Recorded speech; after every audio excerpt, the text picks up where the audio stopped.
Catus, Maximus here, this time with a quick review of this Capri. Huge 40-inch long, 1-inch drive breaker bar. This is one of those heavy-duty breaker bars. Although, interestingly enough, and I have a Tecton 3/4 inch, it's always a chrome and molybdenum head with a chrome vanadium handle, and that always puzzled me.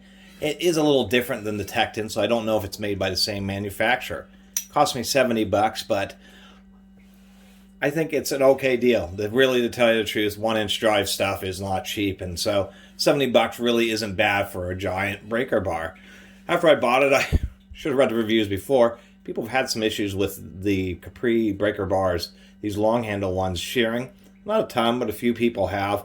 Although I've read about many of this style of breaker bar, not just Capri, but from Tecton, and for some reason, it really has to do with the chrome molybdenum head, which is what impact sockets are made out of, so that they're less likely to fracture, but it's a little bit softer metal. And I think the reason they do that is because you're putting so much force, upwards of 2,000 foot-pounds, of 1 ton of force on a 1-inch square, that it fails a little bit more gingerly rather than a sudden release. So it's kind of a safety thing. This is a 1/4-inch drive Proto breaker bar. Just to give you a comparison, this thing is absolutely massive. So anyway, it makes it more convenient to deal with 1-inch drive fasteners. And the problem with 1-inch drive stuff is it can be pretty small down to, say, 7/8 or large. This happens to be a 3 3/8 Proto socket here. And so there can be vast differences. You can have a fastener that just has 100 or 200 foot-pounds of torque. You can have a nut like this, which is right near 2,000. And so big breaker bars just make it a bit more convenient. To give you a little bit of a comparison, here's a Proto 5868. And if we compare the length here, we can see that this is about a foot longer than the Proto. So it just makes it easier, once again, on larger fasteners. And for those curious, at least what I have done, is I've taken something like, I have this Proto T-handle here. And surprisingly enough, this is an Armstrong torque extension bar. Yes, tool companies made cheater bars that were actual tools. This is a seamless alloy steel. And so what I've been doing is using this torque extension bar on the T-handle when I really need a large breaker bar. So having it integrated into one unit, not having to deal with this sliding thing, definitely helps me out quite a bit. In reality, even a 40-inch breaker bar that's 3 3/8 feet long, or excuse me, 3 1/3 feet long, or just under 1 meter long, if you have a fastener that really is, 1,500, 2,000 foot-pounds, you'll need several people to stand and bounce on the end of the handle. That's just the reality of that kind of force. Which does make me curious. This is a 1-inch inner diameter pipe. Oh yeah, that's actually quite nice. Oh, there's something going on inside that pipe. So the outside diameter of this part right here is real close to 1 inch, within a few thousandths.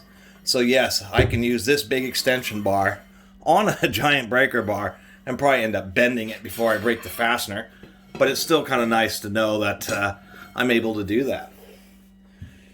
In reality, if you have any kind of 1-inch drive fastener that's really torqued and you don't have a huge impact, you're going to have to use something like this, which is a torque multiplier. It's really the only way you're going to get enough force out of it.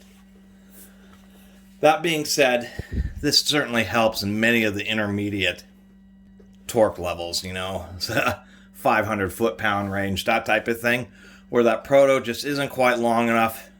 This provides enough force, and it's in a single tool rather than having to fiddle around with impact wrenches, torque multipliers, extension handles.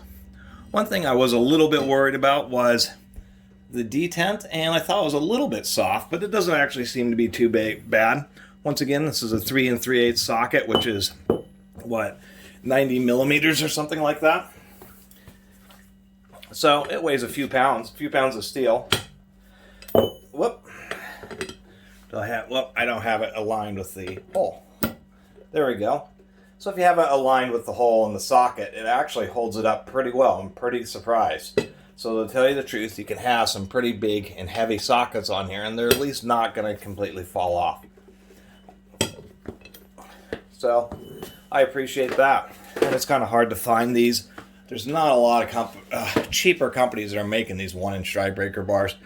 A lot of them are regulated to the professional brand or the tool truck brands, and they cost a couple $300.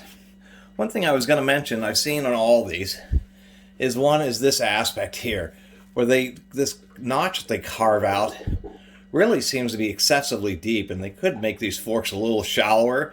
That way it would just apply the force a little bit better and make the head just slightly more compact. The other thing is you can see this gap here, and the Tecton actually had a pretty big gap. I had to put in a few washers. But even on this Capri, and I don't know why that is either, why there's always this gap, but I have a hardened and ground washer that I'm going to end up inserting in there just to tighten it up. Alright, got that all fixed up, so you can just see, well, let me adjust this. I just got that washer in there. So now we don't have that gap. If we can get this to focus, there we are. That was a tight enough tolerance to where I was just able to torque this screw just a little bit and be able to give it some friction. How these work, and I should have showed it before I started the video, is they have a little undercut area, and they actually just put in a split washer into a little recess. It's in the side of the end of the bar here. And that's what provides all the friction, is really just a very small edge of a split washer. So if you get one of these, you can take it apart and get a better, because this looks like a pretty cheesy, not even a grade 8 or high strength split washer. To get a better or maybe a little thicker, stiffer split washer, that way you'll have a little bit more friction. But really the deal with me is I don't like the way that you put tension on it, and then the bar ends up rocking over quite a bit until it starts putting the load right on the head. So having that washer in there and tightening this up just means it makes it a little bit more direct. And I wish manufacturers would do something like this, but fortunately I was able to fix it. So enough talking. That's the deal with the Capri 1/2-inch breaker, or 1-inch breaker bar, excuse me. Super long breaker bar. And we'll see how it holds up. And in reality, I'm suspecting that even if this is pretty weak and it'll only take like 1,000 foot-pounds or something, even at that level with a 40-inch breaker bar, a 250-pound person would be jumping up and down on the end of the bar just to be able to break a fastener like that. So that's kind of why I felt, even after seeing the reviews, I still feel okay about it, just because it's just so beefy, and anything that would actually break this square, it's going to be difficult to actually apply enough force on this bar to do it. Unless you have like a big extension, you're not properly supporting the head, and you fold it over sideways. But as far as actually twisting it off, I think this is going to be strong enough given how long the bar is. If I don't use that cheater extension, I should say that. But otherwise, anything more than what you can effectively do with this bar, and once again, you're going to have to use something bigger, torque multipliers and big impact wrenches.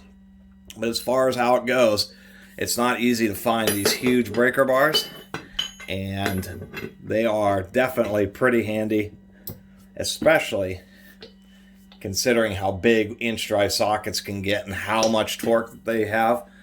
This thing is definitely pretty cool, and what I would even recommend, if you really want a huge breaker bar like this, is to actually get the inch drive as opposed to a 3/4 inch drive. And then something like this, and this is a Proto inch drive to 3/4 inch reducer, get a tool truck brand high quality reducer, and the D10 is pretty strong.